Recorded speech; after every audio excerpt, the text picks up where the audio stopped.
The technology likely to have the greatest impact on the next few decades has arrived. And it's not social media, it's not big data, it's not robotics, it's not even AI. And you'll be surprised to learn that it's the underlying technology of digital currencies like Bitcoin. It's called the blockchain. Blockchain. Now, it's not the most sonorous word in the world, but I believe that this is now the next generation of the internet, and that it holds vast promise for every business, every society, and for all of you individually. You know, for the past few decades, we've had the Internet of Information. And when I send you an email or a PowerPoint file or something, I'm actually not sending you the original, I'm sending you a copy. And that's great. This is democratized information. But when it comes to assets, things like money, financial assets like stocks and bonds, loyalty points, intellectual property, music, art, a vote, carbon credit, and other assets, sending you a copy is a really bad idea. If I send you $100, it's really important that I don't still have money and that I can't send it to you. So this has been called the double spend problem by cryptographers for a long time. So today, we rely entirely on big intermediaries, middlemen like banks, government, big social media companies, credit card companies, and so on, to establish trust in our economy. And these intermediaries perform all the business and transaction logic of every kind of commerce, from authentication, identification of people, through to clearing, settling, and record keeping. And overall, they do a pretty good job, but there are growing problems. To begin, they're centralized. That means that they can be hacked, and increasingly are. And JP Morgan, the US federal government, LinkedIn, Home Depot, and others found that out the hard way. They exclude billions of people from the global economy. For example, people who don't have enough money to have a bank account. They slow things down. It can take a second for an email to go around the world, but it can take days or weeks for money to move through the banking system across the city. And they take a big piece of the action, 10 to 20%, just to send money to another country. They capture our data, and that means that we can't monetize it or use it to better manage our lives. And our privacy is being undermined. And the biggest problem is that overall, they've appropriated the largesse of the digital age asymmetrically. And we have wealth creation, but we have growing social inequality. So what if there were not only an internet of information, what if there were an internet of value? Some kind of vast, global, distributed ledger running on millions of computers and available to everybody, and where every kind of asset, from money to music, could be stored, moved, transacted, exchanged, and managed, all without powerful intermediaries. What if there were a native medium for value? Well, in 2008, the financial industry crashed, and perhaps propitiously, an unknown or anonymous person or persons named Satoshi Nakamoto created a paper where he developed a protocol for a digital cash that used an underlying cryptocurrency called Bitcoin. And this cryptocurrency enabled people to establish trust and do transactions without a third party. And the seemingly simple act set off a spark that's ignited the world, that has everyone excited or terrified or otherwise interested in many places. Now, don't be confused about Bitcoin, okay? Bitcoin is an asset. It goes up and down, and that should be of interest to you if you're a speculator. More broadly, it's a cryptocurrency. It's not a fiat currency controlled by a nation state, and that's of greater interest. But the real pony here is the underlying technology. It's called blockchain. So, for the first time now in human history, people everywhere can trust each other and transact peer-to-peer. And trust is established not by some big institution, but by collaboration, by cryptography, and by some clever code. And because trust is native to the technology, I call this the trust protocol. Now you're probably wondering, well, how does this thing work? Fair enough. Assets, digital assets like money to music and everything in between, are not stored in a central place, but they're distributed across a global ledger using the highest level of cryptography. And when a transaction is conducted, it's posted globally across millions and millions of computers. And out there around the world is a group of people called miners. These are not young people, they're Bitcoin miners. And they have massive computing power at their fingertips, 10 to 100 times bigger than all of Google worldwide. And these miners do a lot of work. And every 10 minutes, kind of like the heartbeat of a network, a block gets created that has all the transactions from the previous 10 minutes. And then the miners get to work trying to solve some tough problems. And they compete. And the first miner to find out the truth and to validate the block is rewarded in digital currency, in the case of the Bitcoin blockchain with Bitcoin. And then, this is the key part, that block is linked to the previous block and the previous block to create a chain of blocks, and everyone is time-stamped, kind of like with a digital wax seal. So if I wanted to go and hack a block and say, pay you and you with the same money, I'd have to hack that block, plus all the preceding blocks, the entire history of commerce on that blockchain, not just on one computer, but across millions of computers simultaneously, all using the highest levels of encryption in the light of the most powerful computing resource in the world that's watching me. Tough to do. And this is infinitely more secure than the computer systems that we have today. Blockchain, that's how it works. So the Bitcoin blockchain is just one. There are many. The Ethereum blockchain was developed by a Canadian named Vitalik Buterin. He's 19 years old. And this blockchain has some extraordinary capabilities. One of them is that you can build smart contracts. It's kind of what it sounds like. It's a contract that self-executes. And the contract handles the enforcement and the management, performance, and payment. The contract kind of has a bank account, too, in a sense, of agreements between people.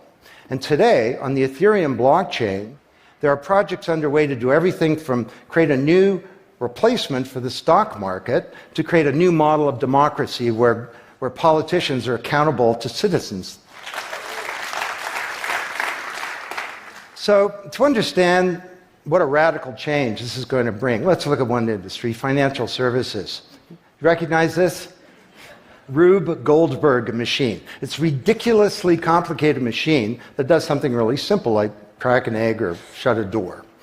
Well, kind of reminds me of the financial services industry, honestly. I mean, you tap your card in the corner store, and a bit stream goes through a dozen companies, and each with their own computer systems, some of them being 1970s mainframes, older than many of the people in this room. And 3 days later, a settlement occurs.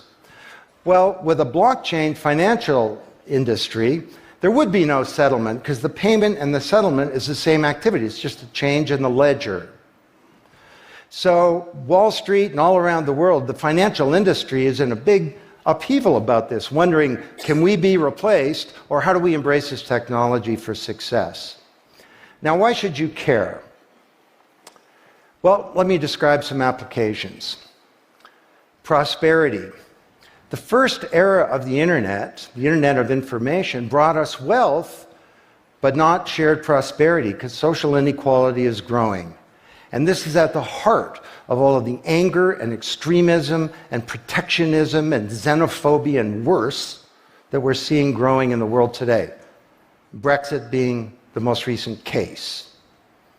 So, could we develop some new approaches to this problem of inequality? Because the only approach today is to redistribute wealth, tax people and spread it around more. Could we pre-distribute wealth? Could we change the way that wealth gets created in the first place by democratizing wealth creation, engaging more people in the economy, and in ensuring that they got fair compensation. Let me describe 5 ways that this can be done.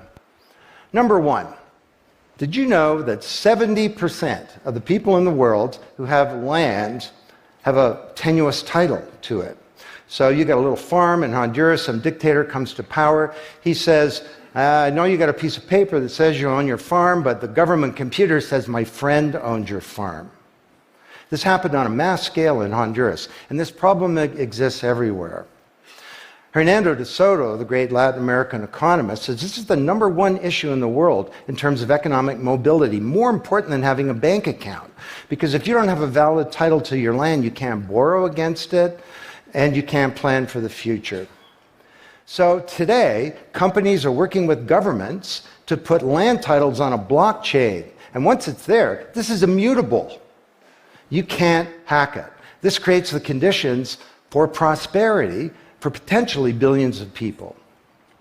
Secondly, a lot of writers talk about Uber and Airbnb and TaskRabbit and Lyft and so on as part of the sharing economy. This is a very powerful idea that peers can come together and create and share wealth. My view is that these companies are not really sharing. In fact, they're successful precisely because they don't share. They aggregate services together and they sell them.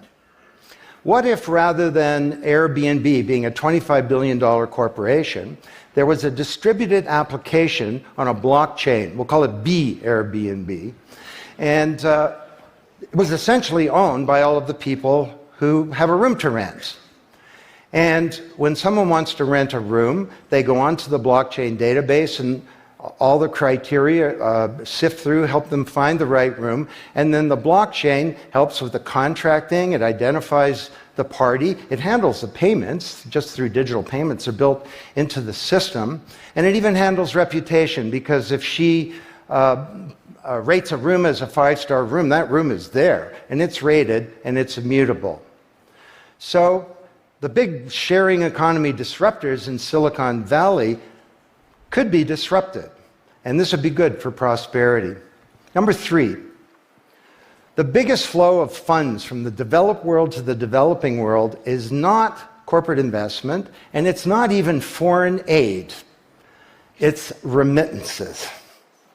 This is the global diaspora, people who've left their ancestral lands, and they're sending money back to their families at home. This is $600 billion a year, and it's growing, and these people are getting ripped off. Annalie Domingo is a housekeeper, and she lives in Toronto, and every month she goes to the Western Union office with some cash to send her remittances to her mom in Manila. It costs her around 10%. The money takes 4 to 7 days to get there. Her mom never knows when it's going to arrive. It takes 5 hours out of her week to do this.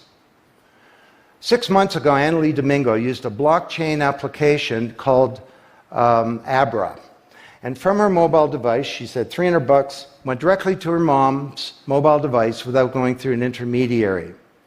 And then her mom looked at her mobile device, and it's kind of like an Uber interface. There's Abra tellers moving around. She clicks on a teller that's a 5-star teller. He's 7 minutes away.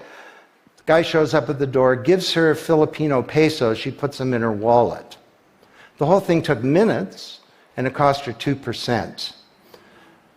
This is a big opportunity for prosperity. Number 4, the most powerful asset of the digital age is data. And data is really a new asset class, maybe bigger than previous asset classes like land under the agrarian economy or an industrial plant, or even money. And all of you, we create this data. We create this asset. And we leave this trail of digital crumbs behind us as we go throughout life. And these crumbs are collected into a mirror image of you, the virtual you. And the virtual you may know more about you than you do, because you can't remember what you bought a year ago or said a year ago or your exact location a year ago. And the virtual you is not owned by you. That's the big problem. So today there are companies working to create an identity in a black box. The virtual you owned by you. And this black box moves around with you as you travel throughout the world, and it's very, very stingy. It only gives away the shred of information that's required to do something. A lot of transactions, the seller doesn't even need to know who you are. They just need to know that they got paid. And then this avatar is sweeping up all this data and enabling you to monetize it. And this is a wonderful thing, because it can also help us protect our privacy. And privacy is the foundation of a free society.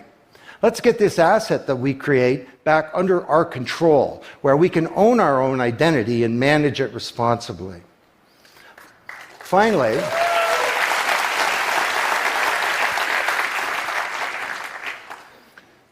number 5, there are a whole number of creators of content who don't receive fair compensation because the system for intellectual property is broken. It was broken by the first era of the internet. Take music.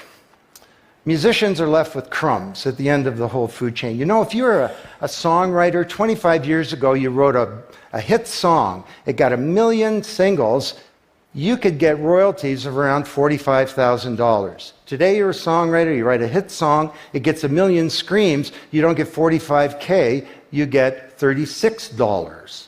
Enough to buy a nice pizza. So Imogen Heap, the Grammy-winning singer-songwriter, is now putting music on a blockchain ecosystem. She calls it mycelium. And the music has a smart contract surrounding it. And the music protects her intellectual property rights.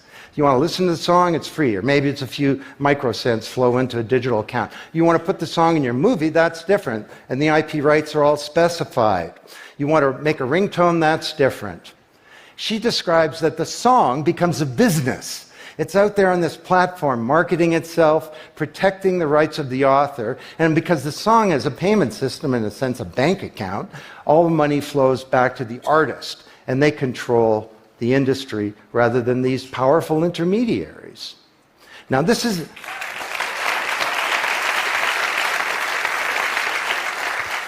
not just songwriters, it's any creator of content, like art, inventions, scientific discoveries, journalists. There are all kinds of people who don't get fair compensation, and with blockchains, they're going to be able to make it rain on the blockchain. And that's a wonderful thing.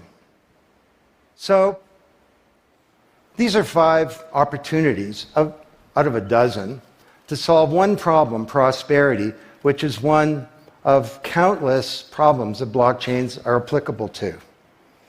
Now, technology doesn't create prosperity, of course, people do. But my case to you is that, once again, the technology genie has escaped from the bottle. And it was summoned by an unknown person or persons at this uncertain time in human history. And it's giving us another kick at the can, another opportunity to rewrite the economic power grid and the old order of things, and to solve some of the world's most difficult problems, if we will it. Thank you.